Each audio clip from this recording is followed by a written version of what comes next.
You are now tuned into Virtually Impossible Presents Lazy Learning Land podcast, where we teach teachers how to be lazier yet more effective to increase student performance but decrease teacher burnout and stress. I'm S.Dot, your hostess that always gives you the mostest while doing the least.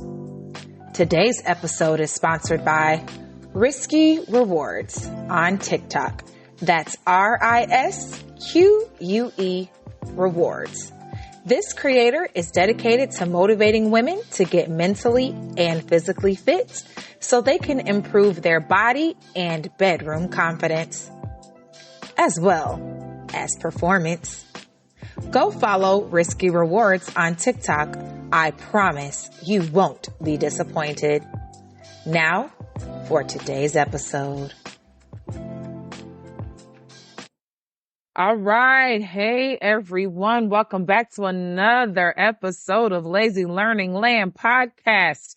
Again, I'm your hostess, S.Dot, and today's episode will be nothing short of amazing. We are going to whip all of your classroom management skills into shape today. You will have the most effortless and seamless school year ever if you stick through to the very, very end of this episode. Our topic today is the rules to rule classroom management. I'll say that again, the rules to rule classroom management. Let's jump right into it. Now, one of the biggest complaints that I seem to get from administration is that I don't circulate my classroom very much, that I do most of my behavior monitoring from my desk. But, since I am the queen of working and not working at the same time, I rarely miss a beat when I do this. What administration does not have the ability to complain about is the fact that I still run a tight ship. I write less than 5 discipline referrals every school year, and I end up having some of the highest learning gains and pass rates on state and district assessments. How you gonna argue with the results, boo-boo? So I feel like I have definitely earned the ability to rule my classroom from what I like to call my throne. And y'all, once I created the right combination of classroom rules, it has been smooth sailing from there. Again, I have been teaching 15 plus years in the inner city hood schools, and I love it. So I know what I'm talking about, all right? I know what I'm talking about. These rules have allowed me to maintain my sanity during my tenure in this environment. Now, in a previous episode, I did talk about don't be a fool, post your classroom rules. So if you have not listened to that already, it is a game changer. And these two kind of go together because you'll hear me referencing some things that I mentioned in that episode. So after you finish this one, beep, beep, beep, backtrack and go ahead and listen to Don't Be a Fool, post your classroom rules. Now, the types of rules we are going to discuss today, they must be posted in your classroom for your students' viewing pleasure in order for this method to be most effective. Basically, this is a 2-step process. First, we're going to create the rules in this episode here. Second, we're going to post them, and we'll cover that in Don't Be a Fool, post your classroom rules. Now for the meat and the potatoes, what are the rules to ruling classroom management? We are going to discuss some generic rules that should be a part of every teacher's classroom management plan. Now, it is up to you to put your stank on it, put your funk on it, and make that rule fit your personality and to fit what you want your student outcomes to be. We're going to roll into the first one, the tardy policy. What does being on time look like for your class? Will you require your students to be inside of the room before the tardy bell starts ringing? Or will you allow them to come in all the way up until the tardy bell stops ringing? You see, I work with high school students, and my classes are conditioned to know that they must have 2 feet inside the classroom before the tardy bell starts to ring. And I am known, y'all. I'm known. I'm that teacher. I'm known for being millimeters from rearranging some ankles arms, and noses. I literally shut the door in their faces at the first sound. But that's for me. That is a rule for my class, simply because our school gives the kids a 1-minute warning bell. So they get 5 minutes between classes, and then they get a 1-minute warning bell to let them know they have 1 minute to be in class. So the students should never be caught off guard and surprised when they're late. I do know that other teachers give until the tardy bell finishes ringing, and then those students are considered tardy. But again, your class, your rule, but figure it out. And a pro tip: give physical demonstrations of what is and is not being on time for your class. Get your students involved and have them help you act out the scenario. Up next, the food, drinks, and gum policy. Rule classroom management by knowing if your students are allowed to eat, drink, and chew gum in your class. Are you okay with some of these happening and not others? Are you willing to make exceptions for certain class periods because of where they fall during the day? So these are all questions you want to ask yourselves. Now, in terms of food, I do not allow it in my classroom. I make it absolutely known that our school has ants and roaches. And if we are eating in the classroom, leaving crumbs and wrappers, that it is an invitation for those critters to come and set up camp. Plus, some of them be bringing roaches from home, like in their book bags and stuff. So that's a whole nother thing. But anyways, there are some teachers that do not mind it at all. I have heard rules such as no sharing or trading of food, but you can eat and drink in my class, but just don't share and no trading. I've heard other teachers say that if they're going to eat in class, they have to give the teacher some. So if their kid is going to eat a bag of chips, then they're supposed to bring the teacher a bag of chips. And other teachers only allow their first period class to eat because breakfast is essential. And a lot of times kids don't have time to eat breakfast before the school day starts. And then there are those few teachers that I've come across who have like the second and third lunch, depending on how big your school is. You got your A lunch, B lunch, or your first lunch, second lunch. But either way, you've got multiple lunch blocks, and those teachers that have a class period later in the day before they get to have their lunch, because they're the later lunch, they allow that period of students to snack on things in class because they understand like it's 12:30 and you haven't eaten since 7:30 this morning. But again, your discretion. And although I am not the biggest fan of gum, if it is already in their mouth prior to class starting, I let it slide. I do not allow the eating of candy in my class though.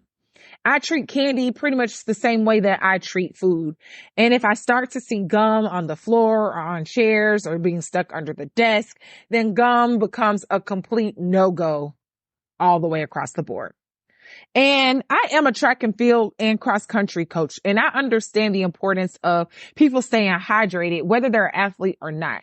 Personally, I consume 70 ounces of water per workday. To be fair, I do allow my students to drink water in class, but, and there is a but, it must be clear and non-fizzing water, and the water should be in a clear container so I can determine if it is okay. If not, then what they have their quote unquote water in has to pass a pour test. So they have to open their non-clear container, come to the trash can by my desk, and do a little pour out so I can test it. And most of the times, students that are trying to lie to me will just be like, nah, man, nah, miss, you got it, don't worry about it. And they'll just put it away. Here's your pro tip. I allow gum so that students feel like they are getting away with something. I don't let them eat in my class, but if they get to chew gum, then they feel like they're some way, somehow breaking the rule. Whatever psychology hacks work, right? All right, we're going to keep on moving. Next up, what does being prepared and ready for class look like? So once that tardy bell has rung and your class is starting, what do you expect your classroom to look like?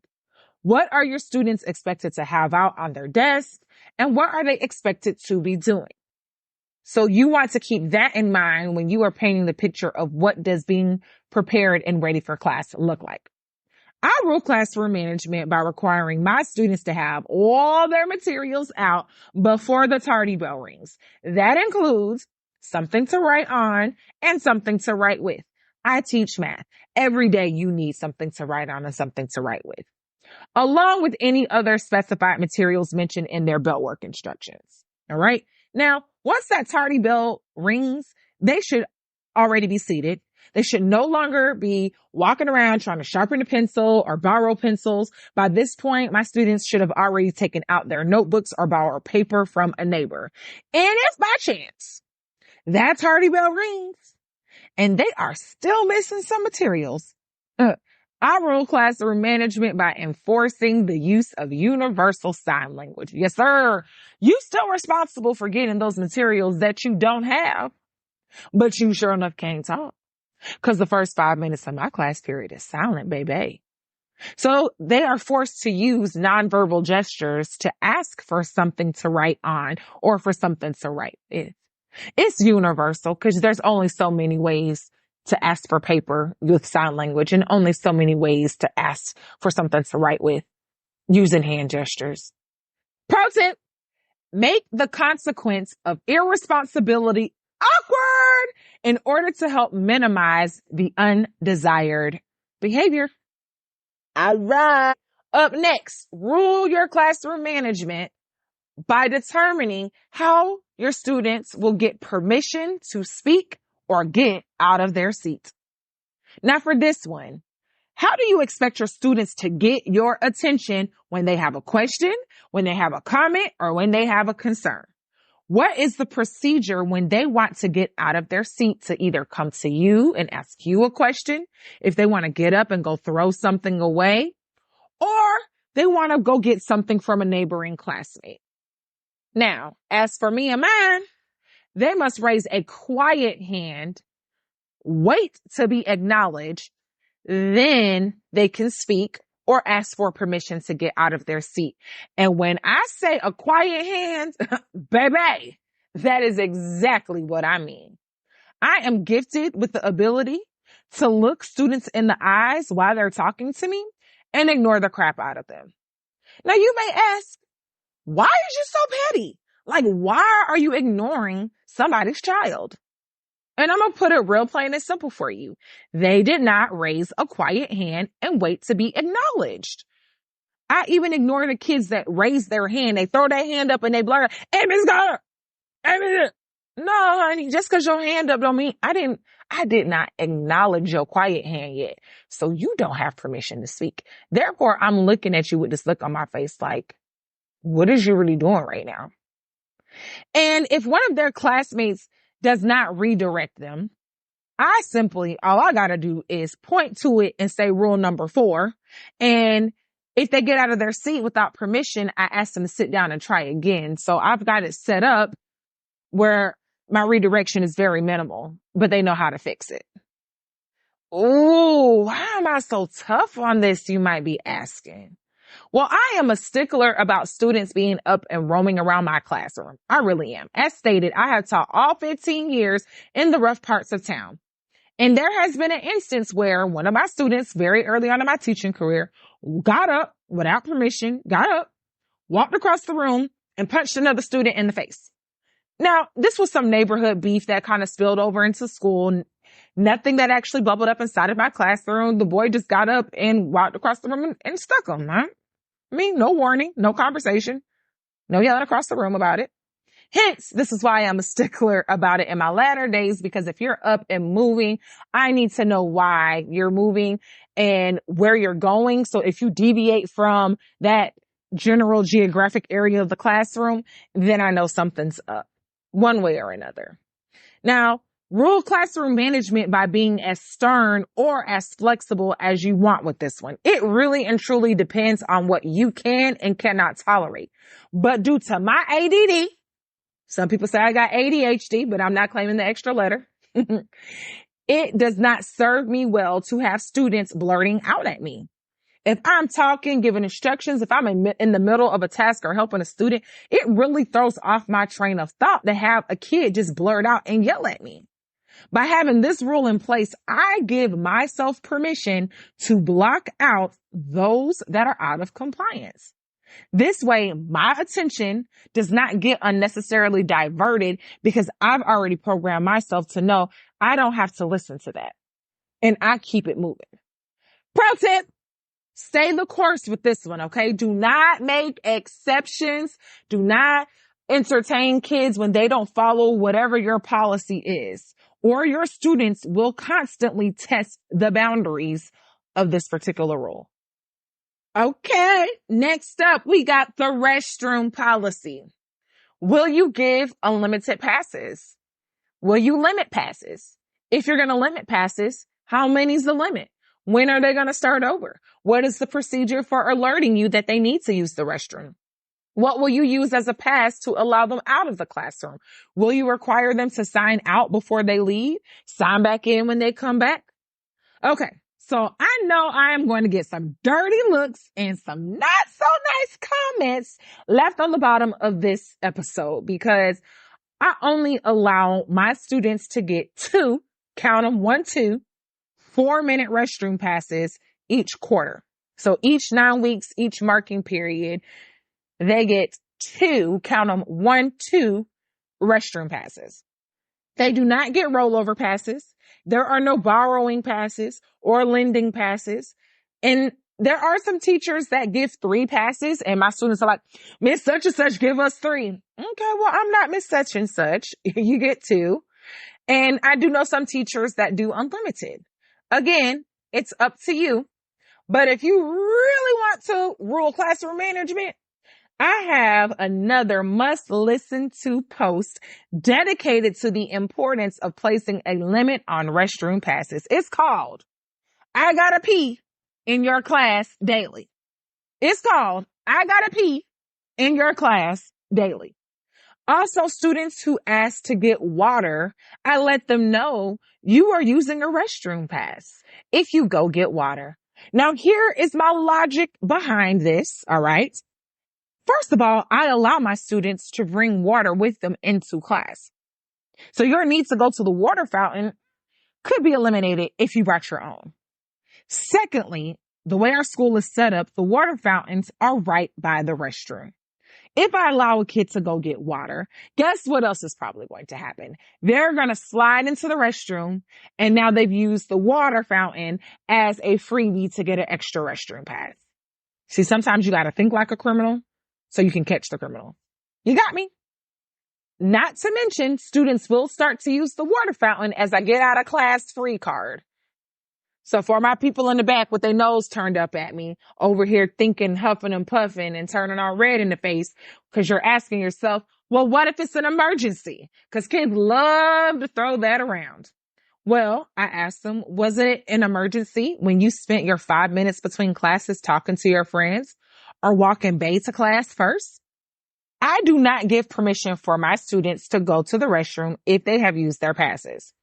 If it is a real emergency, and I mean a real emergency, those kids will get up and walk out. Now, in order to rule classroom management, you also need to learn how to save face.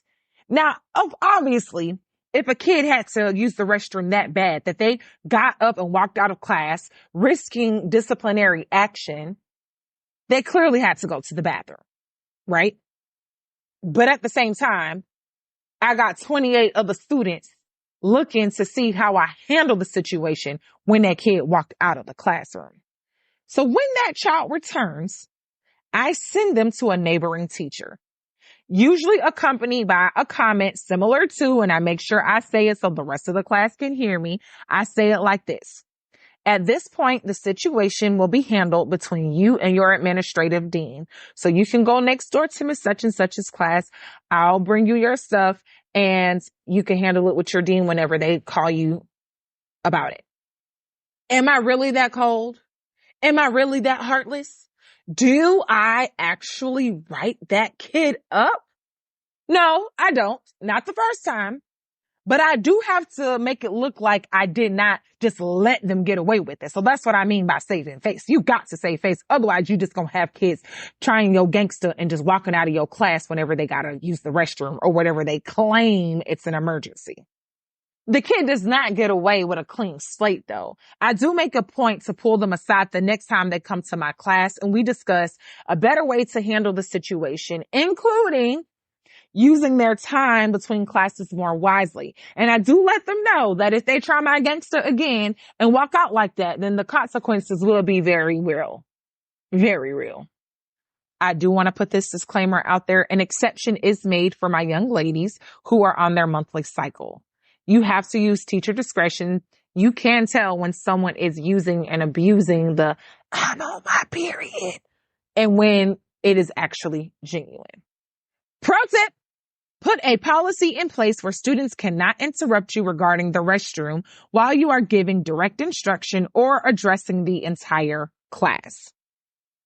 Next up, rule classroom management with cell phone and personal electronics policy. Now, this one right here is a hot topic because this is a concern for so many teachers trying to keep their students off of their personal devices during class. Now, what will the policy be for your students using their cell phones, earbuds, smartwatches, and personal tablets during your class? Do you have your students place all their phones off of their body? Is there a designated place in your classroom for all phones to be stored until the class period is over? When a student violates your cell phone and personal electronics policy, is there a warning? Do you confiscate it? Is it a phone call home? Are they sent to an administrative office for disciplinary consequences? You need to know this, and you need to know this before those students are in front of you, because guaranteed the first week of school, somebody's going to try you. And if you don't have a plan in place, good luck, Chuck, the rest of the year. The district I pay in, the district I work in, they might not pay much, but they do have a zero tolerance policy for personal electronics use. At my school, we send students to the office to turn in their personal electronics if they were using them or if they were out invisible. Those students then receive a ticket and they can go when the final bell rings to go home and collect their items at the end of each school day. Usually, if I cannot prove that it is that they were actually using their personal electronic, but their electronic is out in a compromising position, then I won't send them to the office. So in such cases where their phones are in their lap, under their jackets, in their seats, in their purse or backpack, but they positioned it to where they could still use their electronic while it's in the purse or backpack. And I will then just ask them to put their electronic in my desk drawer and I'll give it back to them at the end of the period. Now, this does help me rule my classroom management because it helps to avoid power struggles and false accusations, because a kid will hard down argue with you that they weren't using it if you say, hey, go turn your phone in because you was using it. And they know that the rule is they got to turn it into the office because it was in use or it's out. You don't want to get these kids. Some of these kids really could be lawyers when they grow up. Don't put yourself in a position to get into a power struggle or get caught up on the fine print. Okay. Go ahead and just put it in my drawer till the end of the period as a way to it's an alternative from sending them to the office. And the kids appreciate it more because they know they get it back at the end of the class period versus going to the office and not getting it back to the end of the day. And it usually just kind of lowers their defenses because I didn't accuse them falsely and they know they're going to get it back when the bell rings. Over the years, I have truly become a pro at reading body language, and my students are often very baffled at how I knew that they were on their phones or using their smartwatches, or how I knew they had their AirPod in their ear without me even having to leave my throne. I do highly recommend, though, until you really sharpen these skills, please get up and circulate your classroom from time to time. You will be able to tell those students that have those sketchy shifts in their body language when you get up to start moving around. Pro tip, make students keep a clear workspace. I'm talking about no backpacks, no purses on their desk or in their laps or on their body during the class period. What this does is minimizes the chance of them using those items as shields and covers so that they can use their personal electronics. Everybody needs a sleeping in class policy. What is your sleeping in class policy? Will you allow students to sleep and do absolutely nothing about it? How many times are you willing to wake them up without a consequence? Will you have a designated area for nappers and non-workers? Are you going to allow them to get a drink of water from the water fountain if they're having a hard time staying awake? Or will you allow them to go splash water on their face in the restroom without using a restroom pass? Will your protocol be for them to stand up and stretch? Or maybe will you allow them to take a few laps around the classroom? Teaching high school students in the inner city, I get a gamut of reasons why students are sleeping in class. And they really can range from they have to work to help their family pay bills and they get off work late, staying up to babysit while their parent or parents are working. And sometimes them kids just be up playing video games. Let's just be real. But for the simple fact that a lot of students more so tend to fall in that hardship bubble, I do not give a consequence for sleeping in class. And this does allow me to rule classroom management very well. I will, however, ask them to, I'll give you 2 times. I will address you twice about staying awake. If I have to address you a 3rd time from there, I ask my students to stand by their desk for 2 minutes. I set a 2-minute timer. I tell them, hey, when this timer goes off, then that's your cue to sit down and continue working. But while you are up standing for these 2 minutes, you are required to still be doing some work. Once that timer goes off, they sit down and they continue working.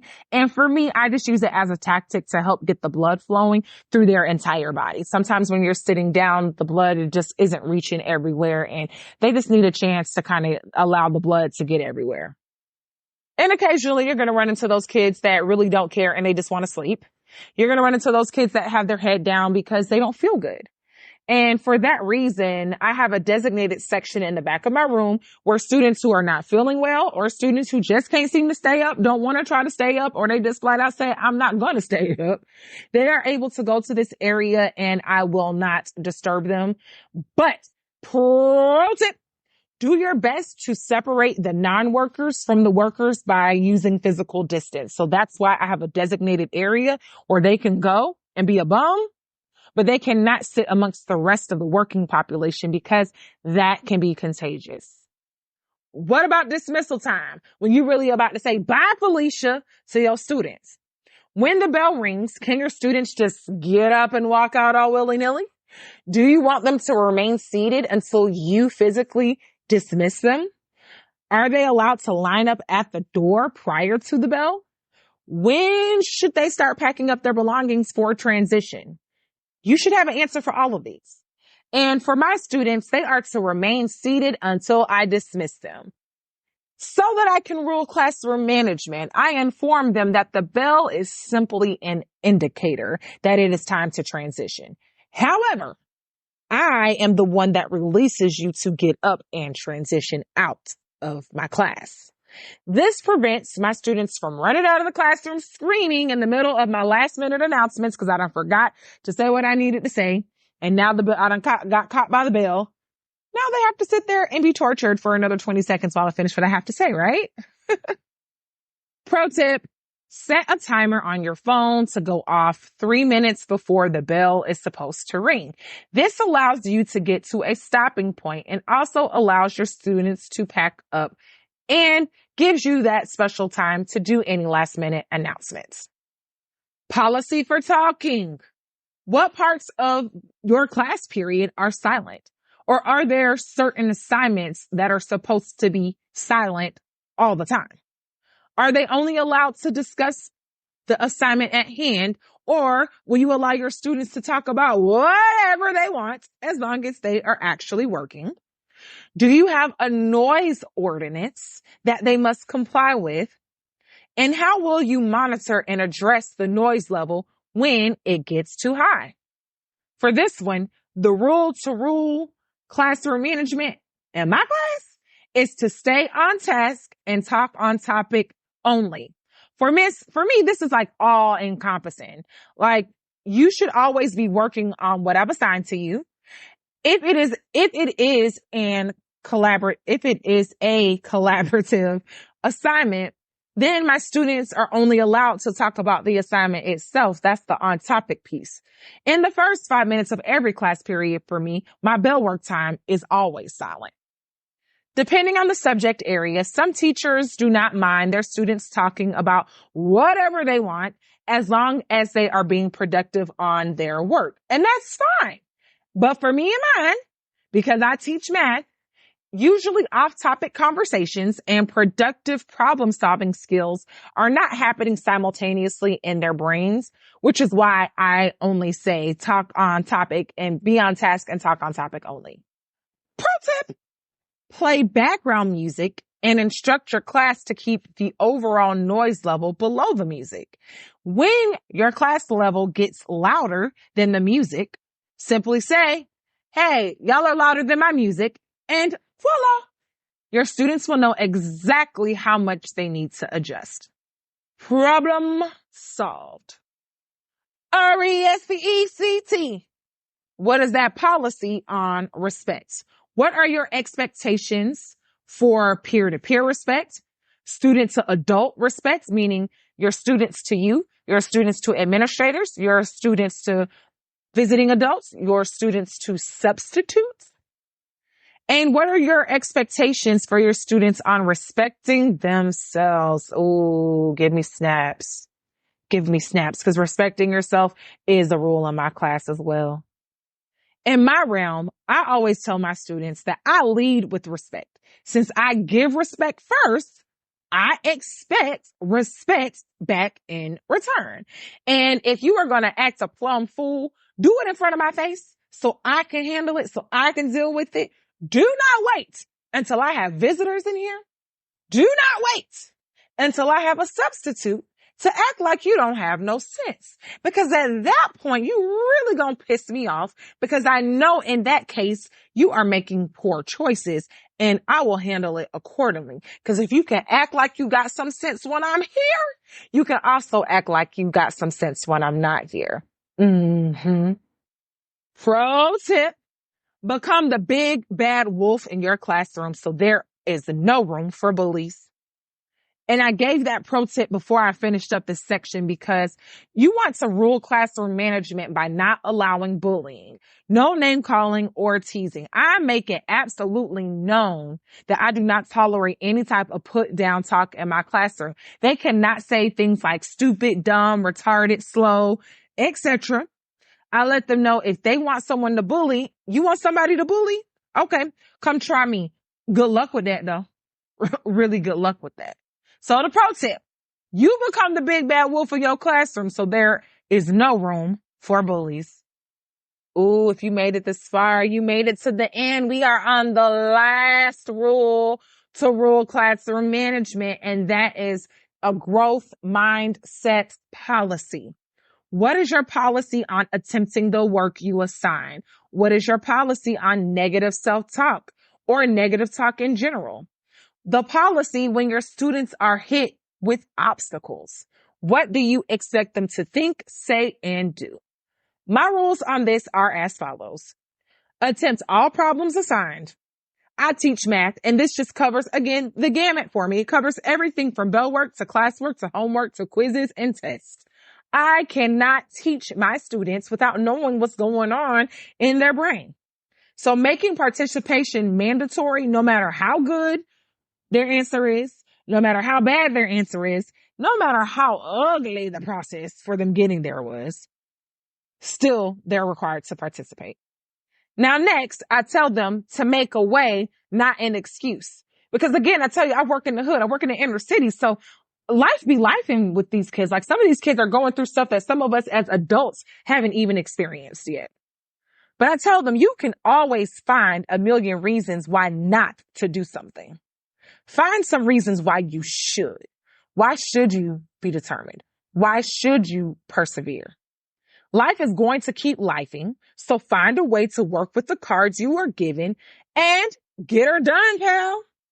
Because at the end of the day, life gonna keep lifing, the world's gonna keep spinning, and just because there's issues in your world, that is just a small piece of the big world. And a lot of times the big world don't care. Hey, I don't just teach math, I teach life. I gotta give it to them raw. If you do not have a policy on participation and effort, you will waste a large amount of valuable time trying to reel students in. When participating, no matter if you know the material or not, is a policy from day one, it is much harder for students to rebel and dispute and refuse to put their best foot forward. Pro tip, find a way to incorporate participation, effort, and attitude into some of their grades. In conclusion, I have other policies and procedures that I have not mentioned here, but the ones that I did mention are my golden rules. These are my go-tos. These are the ones that are literally posted at the front of my classroom for the entire school year. If you do not have any other rules for your class, please make sure you have a rule, policy, and procedure in place for all of the ones mentioned in this episode. When you can put your expectations out there from day one, it makes the world of a difference. And doing so allows you to rule classroom management. You see, students can tell if you are prepared for their BS or if you're just out there winging it. Simply making it up as you go, they gonna eat you alive. Once they can sense you are being reactive instead of already having been proactive, be ready for the challenge of your lifetime. Now, how strict or how lenient you want to be on each policy is completely up to you. But do keep this last pro tip in mind. And this pro tip says, it is easier to start off more strict and then loosen the grip than it is to start loosey-goosey and then try to tighten up. Thanks for tuning into today's episode of Virtually Impossible Presents Lazy Learning Land podcast. Comment below some of the classroom rules you are going to start implementing. If you have a rule but are unsure how to start setting it up, drop a comment below so our community can love on you with responses. Since there is strength in lazy, be sure to like, follow, and subscribe to this podcast, my blog on virtuallyimpossible.net, no apostrophe, and our social media platforms, which on TikTok, you can find us under Lazy Learning Land. Pinterest, we're under Virtually Impossible, no apostrophe there. And on Instagram at virtually_I'm_possible. So you can feel at home among other lazy learners. This is your girl S.Dot signing off. And until next episode, remember to live long and lazy and never, ever work too hard.